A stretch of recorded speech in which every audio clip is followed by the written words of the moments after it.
Assalamualaikum warahmatullahi wabarakatuh. Nama saya Reza Sofyan Pratama, NPM 2021010148. Di sini saya akan menjelaskan tentang sumber hukum Islam di dalam filsafat hukum Islam. Baiklah, yang pertama yaitu Al-Quran. Al-Quran ini berkedudukan sebagai sumber hukum pertama dan utama yang ada di dalam hukum Islam. Kedudukan ini mengharuskan umat Islam memahami pesan-pesan yang dikandungnya untuk dilaksanakan di dalam kehidupannya. Hal tersebut juga diperlukan sebagai upaya mengatur perilaku manusia, baik yang berhubungan dengan manusia ataupun makhluk hidup yang lainnya secara horizontal. Demikian pula seluruh persoalan yang berkaitan dengan hukum, meski dicari jawabannya terlebih dahulu dari petunjuk yang terkandung di dalam Al-Quran.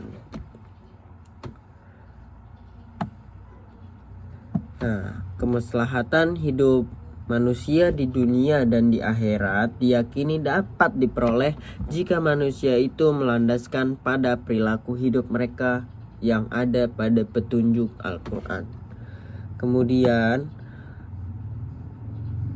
argumentasi yang menyatakan bahwa Al-Quran itu sebagai sumber dan dalil pertama dan utama ditemukan dalam penjelasan Al-Quran sendiri pada sejumlah ayatnya. Lebih dari 30 kali ditemukan perintah mematuhi Allah dalam Al-Quran. Bahkan meninggalkan aturan yang disebutkan Al-Quran akan membawa akibat meningkatnya kejahatan yang dilakukan manusia. Kemudian yang kedua yaitu As-Sunnah. Pada uraian sebelumnya telah dijelaskan bahwasanya Al-Quran sebagai sumber utama dan yang paling utama dari hukum Islam yang bersifat global, yang membutuhkan penjelasan secara operasional. Jadi Nabi Muhammad SAW sebagai penyampai ajaran Al-Quran diberi otoritas oleh Allah Subhanahu wa Ta'ala untuk menjelaskan lebih lanjut apa yang telah diwahyukan kepadanya.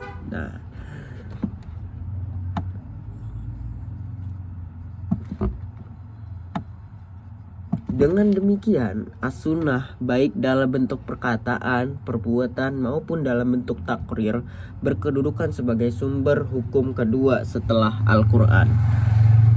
Kedudukan As-Sunnah ini sebagaimana disebutkan di atas berdasarkan argumentasi bahwa secara normatif ditemukan ayat Al-Quran yang menyeluruh untuk taat kepada Rasul.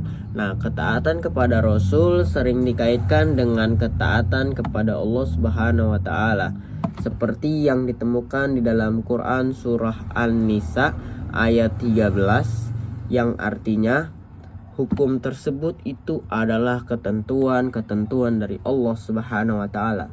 Barang siapa taat kepada Allah dan Rasulnya, niscaya Allah memasukkannya ke dalam surga.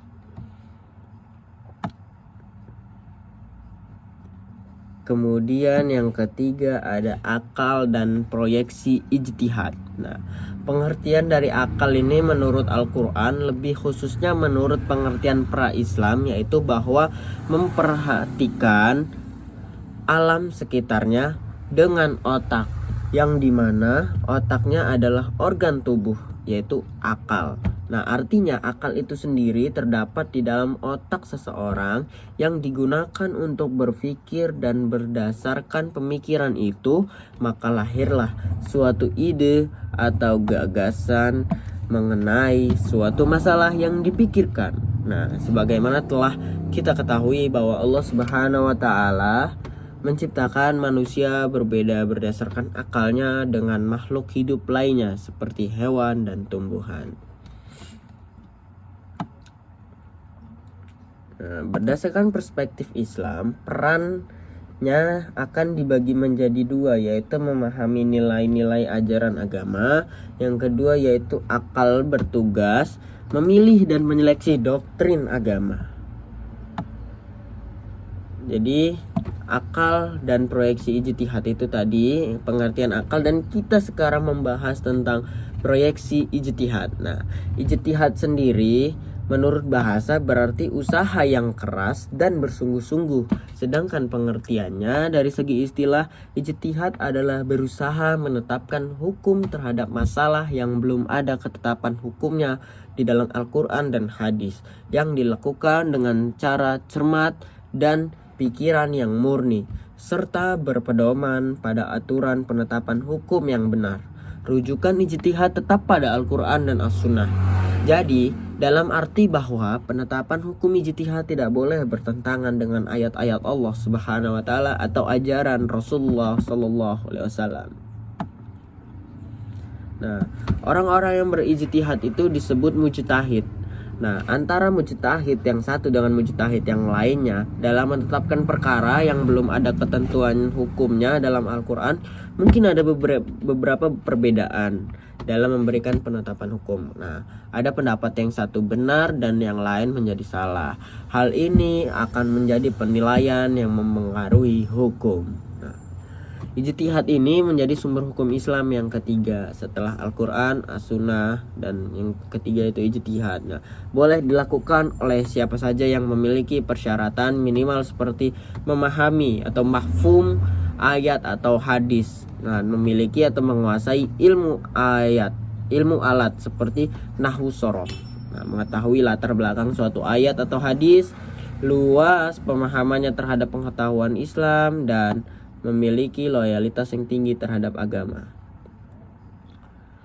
Kemudian ijtihad itu diterapkan dengan beberapa cara, antara lain ijma' dan qiyas. Nah, ijma' ini adalah kesepakatan para mujtahid pada suatu masa setelah Rasulullah SAW wafat terhadap suatu masalah.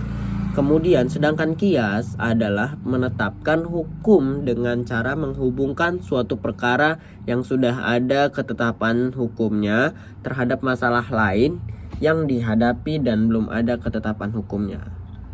Sedang antara keduanya itu sama-sama memiliki sebab yang bisa disepadankan. Nah, jadi itu tadi penjelasan dari saya. Ada 3 sumber hukum Islam. Yang pertama Al-Quran, kedua As-Sunnah, dan yang ketiga atau ijtihad atau ijma' para ulama. Cukup sekian, terima kasih. Apabila ada kurangnya saya mohon maaf. Wabillahi taufiq wal hidayah. Wassalamualaikum warahmatullahi wabarakatuh.